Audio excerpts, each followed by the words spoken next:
I'll be showing you guys how to do tie-dye nail art. Don't forget to like, subscribe, and hit that bell.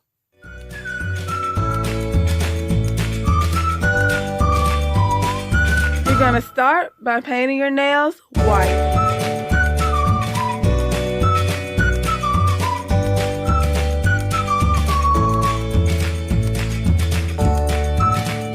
You're going to start by dotting white polish and then choose another color and dot it too. And then you will take a plastic bag and rub it on the nail to make it look tie-dye.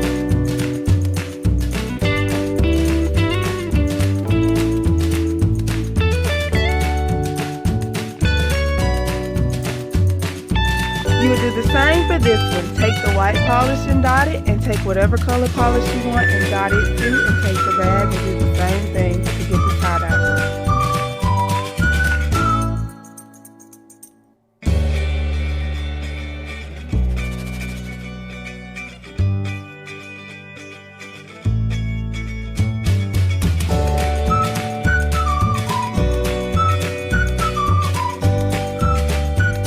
This is what they look like when they're done. Don't forget to like, subscribe, and hit the bell.